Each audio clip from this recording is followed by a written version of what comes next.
Good morning, viewers. Welcome to the latest episode of Thoughtful Leaders, an initiative on the Thoughts on Education at collegedunia.com. A very fine morning, and I'm very glad that I have most prestigious dignitary along with me, Dr. T.N. Nagabhushana, sir, currently serving as Executive Director for East-West Group of Institutions. Sir formerly have served as Principal of SJCE, Mysuru, and Principal of JSS Academy of Technical Education, Noida. Sir, I have close to 37 years of experience in teaching, working in the IT industry, as well as research. Sir, I've guided 9 PhD scholars and I have 72 publications. Earlier, Sir was a special officer at VTU e-learning, and I've started video streaming across campus networks and mobile learning way back in 2010. As a professor at I have visited the professor of the Department of Electronics Engineering, Korea University, Seoul, and visiting foreign scholar at Hanan University, Osaka, Japan. I'm very happy, sir. Today you have joined with us. Thank you so much. Thank you. Yeah. So, as a person, sir, you have held key positions at education institutes throughout your professional career. What are the key factors that keep you connected with the education sector, sir? Okay.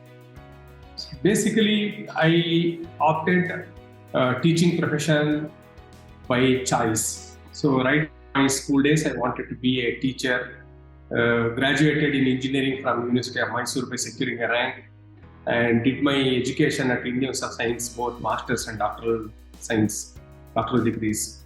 Having said that, the teaching basically is a profession where we are going to create knowledgeable manpower to the society. So indirectly, I felt that teaching is something which we are contributing to the society. We are rendering some kind of a service to the society. So therefore, this is the first top priority that I wanted. Therefore, I remained in teaching for almost 4 decades.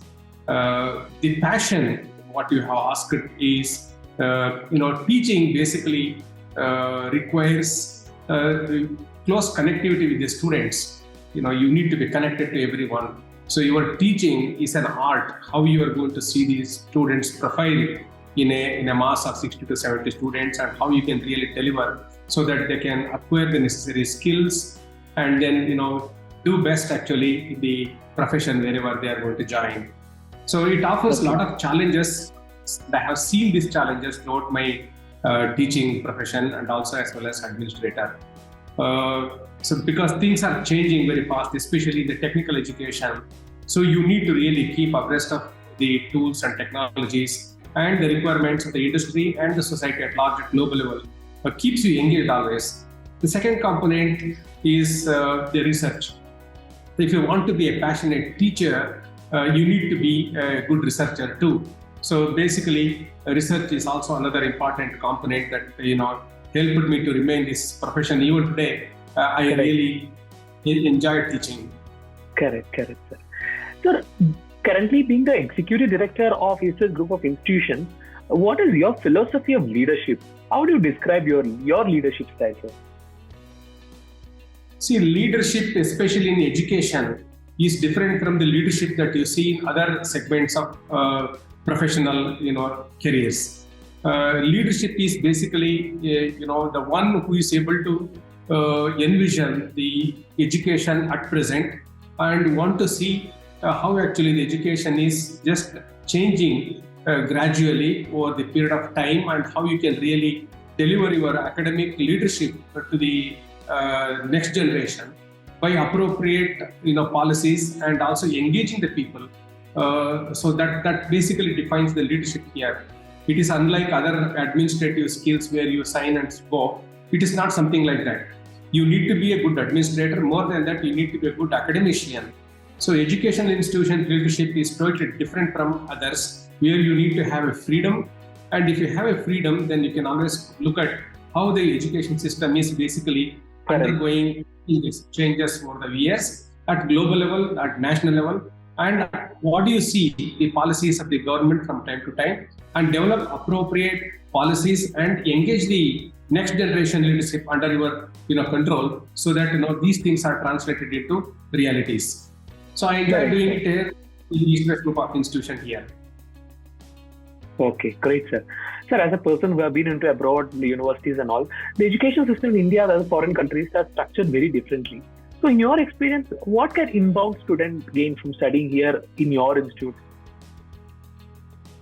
See, the education system, I had an occasions to teach the graduate students at Hanan University and also Korea University. And I have seen these kind of education systems in the American universities also. So there is a lot of freedom for self-learning and applying the skills to solve problems, thereby creating manpower which automatically develop that kind of a skill to solve unknown problems in the industry and elsewhere. So unfortunately, that kind of system was not in existence, in our country, except the IIT and premier institutions. The majority of the institutions basically go by, descriptive answers, explain, describe, and why. So these kind of things, were giving certifications. Now this new education policy, the National Education Policy 2020, basically aligns with those basically which are taught in the foreign universities today. So therefore, the leadership here basically, we need to look at how the skills are important, because the degree certificates, doesn't mean that they have the complete, knowledge and skills necessary to thrive in the industry. They don't guarantee nowadays. They're merely certificates, because you see that the students basically got, once enrolled into the university, they get a certificate. And after that, they need to go through interview, written test. Finally, after several rounds screening, they get selected to the professional career. So having said that, we need to give more emphasis to the students to acquire that kind of a competency and skill. Now in the 21st century, we need to really emphasize on skills only, because industry needs skill. We have enough knowledge and enough tools and technologies to drive our professional or personal, life. By and large, we are doing fine today. But what next exists, going to exist in next 10 years, 20 years, no one knows. So therefore, in this context, the East-West group of institutions here, we have formulated a system where every student who is getting into the portals of our institution here undergo through one international certification every semester. So by the end of 8th semester, each student will have earned 8 international certifications, which are going to fill the gap between the academy and the industry. So you can name the Palo Alto networks, cyber security, or Amazon Web Services, or Cisco networks. All these kind of international certifications will be taught by those who have certified by the appropriate agencies, and that will be a regular curriculum lasting for 50 hours in every semester. This additional thing that we have provided. So this is basically creating a good wave of interest among the students, and there is a joy in learning and acquiring. And these people, none of them will be left over. Everyone will really enjoy working in the industry. Academia basically enables them to get the certification degree, and whatever effort that we are putting in basically gives the mileage for getting into top-notch industries. So that way we are different, and we welcome all the students to our institution.